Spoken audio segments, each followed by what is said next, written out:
you know me, I am the organization lead for the Blue Zones Project. This is our community health initiative. And so 2 years ago, we endeavored to look at what our community needed and how we could support that. And one of the main things that we know is that we need to support work sites, and more importantly, we need to support all of you who are taking care of our community. ADAPT is doing amazing things for our community, and what we know is that that also needs to be supported. Self-care is one of the biggest things that is needed in the care industry, and so what better thing to do than to be part of a community health initiative that's focusing on that.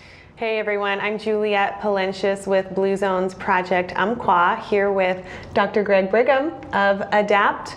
Recently, Blue Zones Project approved one of our largest employers here in the Umpqua Valley, and just wanted to hear from him a little bit about his inspiration to do this, what he's excited about here in the organization, and how he'd like to share that story with others out in the community. So thank you for being here with me today, Dr. Brigham, here in your beautiful office on Madrone.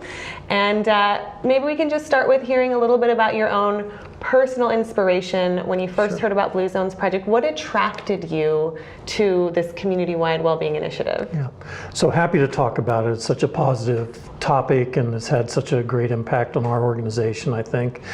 I got involved in it through the CHART group, which was a community health and recovery gathering that originally did the grant for the Blue Zones to bring it to this community in response to the tragedy at UCC. So we were looking for a way to come together around health and healing and lifting up our community. And I really didn't know about Blue Zones before that, and so I was very intrigued with the research behind it and the whole idea of just lifting up our community and making it a more healthy place to be. Yeah, absolutely. And I appreciate you bringing that up because it really dives into the roots of the project, some of the community's motivation to adopt something that will really support us all around our identity and our overall well-being after something that we all struggled and came through together as a community. So yeah, that you've been in it since the long haul, from the long haul, and you've also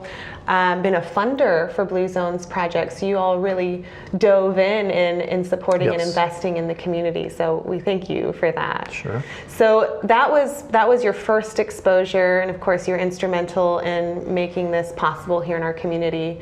But then you decided to involve this organization, ADAPT, and tell us how that experience has been for you. Yeah. So first, I think it's just a very natural fit for us to be involved in the Blue Zones and the spirit of the project. We're a nonprofit, mission-owned organization. We're patient-centered, which means we try to keep the people we serve at the center of everything we do. So when we're making decisions or developing resources, that's what we're thinking about first. In order to do that, all of our services, the backbone of our company, are employees and the people who work here, who are all members of the community. So we know that they need to care for themselves and for each other, and we all need to kind of support each other to do the work that this organization does. So anything we can do to attend to the needs of our employees and encourage better health and better well-being is just something we really want to do. Yeah, absolutely. You are the caregivers of the community, and there's the whole caring for the caregivers, because I know that can be a very challenging place to be, and people that are seeing a lot of the worst of the hardships that are happening in the community. So really taking care of your employees. Right. And we do regular health care and just maintenance of health for people, but we also do the community mental health program. We do addiction services. We encounter a lot of the members of the community when they're in distress themselves. And so our employees are encountering people in distress, which is stressful for them. And so they really, it's important to attend to self-care and do everything we can to be in good shape. Yeah, and I really hope that, and I think they do, that your employees recognize that having invested in this well-being initiative shows that their employer cares about them, that their employer is thus investing in them. So Wonderful. And I guess I just am curious, what particular or specific things are you most excited about as far as how this has been implemented here in ADAPT, or are also looking forward to as far as your Blue Zones project journey? So there are a lot of things that I like about it, and I was reviewing this topic with the team that I work with, so I guess a month or so ago, and we were just talking about what has been the impact on Blue Zones. We have it as a agenda item at the very top of our monthly management meeting, so we try to talk about what's going on and what's next and what are the impacts. And so we were having this conversation, and one of our staff members just described the impact as like nudges in the right direction, just lots of nudges in the environment. I thought, yeah, that's really what it is, from my perspective. It's more than that, but that's a big part of it. So, like, I have 4 flights of stairs outside my door to get in and out of the building. I also have an elevator at the other end of the hall. I did the steps pretty routinely before, but now it's very intentional. I have this right in my environment. I don't have to go out of my way. It doesn't add any time to my day, but I can go up and down those steps, which feels good. The parking lot. So we have the Blue Zones parking spaces, which are the furthest away from the building.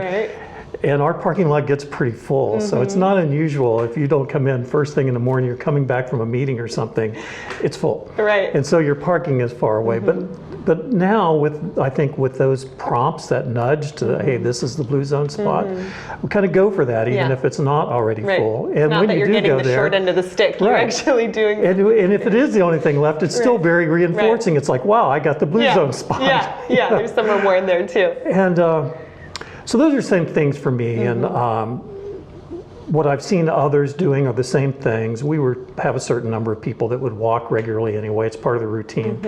But now that they've formed these groups for this common activity, I see a lot more kind of systematic, routine, dedication, rain or shine, kind of people getting out there and doing that. They're just working it into their day and feeling better. We have snack rooms around the place, and there's one just down the hall from me. We've always had like candy bars and crackers and just stuff people could come in, and it's all on the honor system. They can put a little money in. It just needs to support itself. But with the Blue Zones, we got the idea to put fruit and vegetables and healthy alternatives in there and make those free to give that little nudge. Here it is. Making the healthy choice, the easy choice. It's in the space, and it's it's the free choice. And so I see a lot of people walking around with bananas and apples and that sort of thing instead of candy bars or donuts or whatever might have been there before. And the other things are still here, I will say that. It's a personal choice thing. We really haven't looked to say, well, we're going to remove all of the unhealthy choices, and it's not that kind of spirit. So it's nice. So we see that people asking for the technology, so like standing desks and that sort of thing, that's become pretty common. Like you have right here. I have one here, and I wanted to bring some of my personal activity in here, so I brought a treadmill in. I have that under my desk, and so that helps me get my steps and just work it into the day. In fact, the day after I set that up, I had a 4-hour teleconference. Oh my goodness. I spent about 3 hours of it on the treadmill. I felt so much better at the end of that than I would have if I was just sitting at my desk and doing the usual routine. So you are really personally integrating these practices into your behaviors. Oh yes, definitely. That's so I'm a great. believer. You're a true believer, and you're really setting an example for your organization. I'm sure you're like you said, you're already feeling the benefits of that. Yeah, one of the things I love about, there are a lot of good companies out there. I love mine the best. But we have about 400 people here, and every one of them, I'm always struck by this. They, of course, are a complete person themselves. They have a whole story. It's easy when you encounter people in work, that's the person who does this, this is the person that does this, but every one of them have children or husbands or wives or siblings or parents, and their influence, they're a part of the community, faith communities or other activities, and they're impacting other people, and so we really have a dedication to them having as good a life as we can provide.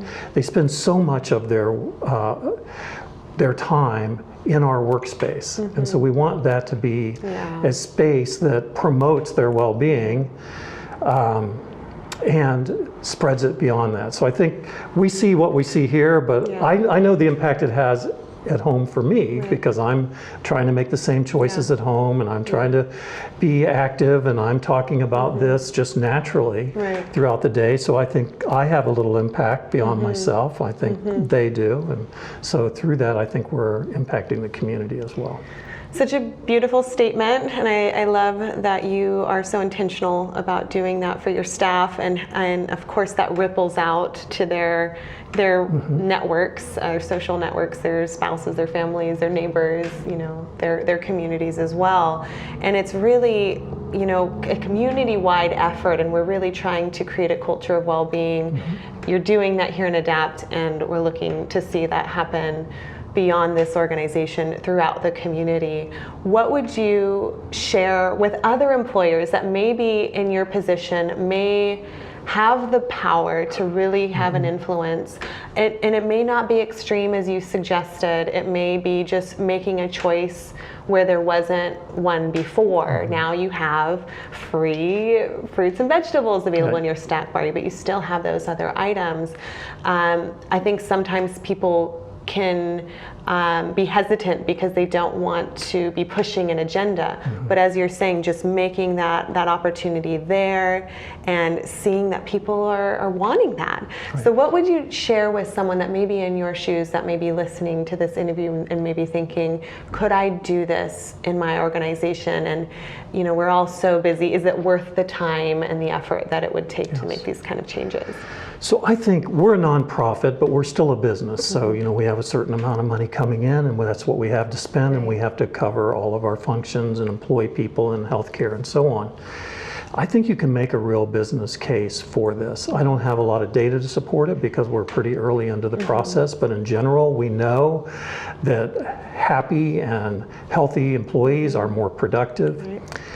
Particularly in healthcare, but I think this is in general true, that we're at a very high level of employment. So there's not a lot of extra people out there just looking for jobs. So we're all kind of competing for a limited amount of workforce. So I feel that Blue Zones gives me a competitive advantage. I've brought people in from out of the state because there simply isn't enough healthcare workforce here.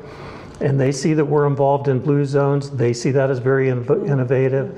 They see that as a true statement of our care for employees. It's not the only thing we do for employees, of course, but it's congruent with the environment that we want to have, where we're trying to create a healthy workplace where people will, you know, do work, of course, but also feel good about what they're doing. So you're already seeing that. It's retaining, recruiting or retaining. We have had people who told us that, you know, this really made us stand out. And these are providers that could go multiple places. They're looking to relocate. We provide health care insurance to our employees, and it's one of our least controlled costs. The premiums go up every year. We have no control over that. If we want to have the coverage, we have to pay for it. Clearly, the healthier the workforce is, the more controlled that cost is. So there's another kind of economic condition for that. Turnover, I mean, it's estimated in the industry that turning over a position is equivalent to a year's salary, a year's cost for that person. So if we can retain someone here because they understand that we care about them, not just for the work they can do, but just as a valued person, and that we need them, and they're valuable to us, and we want them to be healthy, I think that helps us retain. I don't have data on that, but I have had people say, I feel so good about being here, and this is a part of why. Well, and that's very valuable. And of course, we are tracking those kind of metrics in our different organizations and across the community, so eventually we'll be able to say, not only do we know that's true because of the data that's presented across the country, but we know that's true right here in the Umpqua Valley. But I don't think any of my competitors should do this. I agree. I think all the people should come here. But I have to say, based on what you shared earlier, if I was out looking for a job and I heard how you spoke about your interest in caring for your employees, I would be very attracted to that. So I would imagine that that's absolutely true for people that are me too. hunting. You know, if I go someplace, that's what I want to hear. Yes. Was there anything else you want to share about your experience with working with Blue Zones Project, or want to share with anyone that might be watching? No, I mean, another thing that crossed my mind as we were talking is that in our immediate workspace, we've tried to create these options, and when we do create these options, if you know, more of the time, at least if not most of the time, people will choose this healthy option. And I think the more we can do that in our community, the better. You know, when we're going out for lunch and we're in a hurry, what are our healthy options? Who's serving up good food? And I want to know that. Where can I go and do things that are support my ongoing health, but also taste good and so on. So I think restaurants, grocery stores, all those folks, and I know many of them are, you know, joining into this, and I think it's great. That's what we really need. Yeah, absolutely. So. Yeah. Well, thank you so much for sharing that. Thank you for your leadership in the community. Again, this is a community-wide health transformation, community impact model, and we see it happening already, but it's exciting to see how this just might continue to project out into the future. And you've been a big part of that, both as a funder, as a leader, as a Blue Zones Project approved organization, as an early adopter, as someone that brought this to our community. So for those of you that are watching this video, please say thank you to ADAPT as you come in, show your appreciation. Cheers to them for really leading the way to greater well-being in the Umpqua Valley. Thank you, Dr. Brigham. Thank you, and thanks for all the support in doing this. Thank you.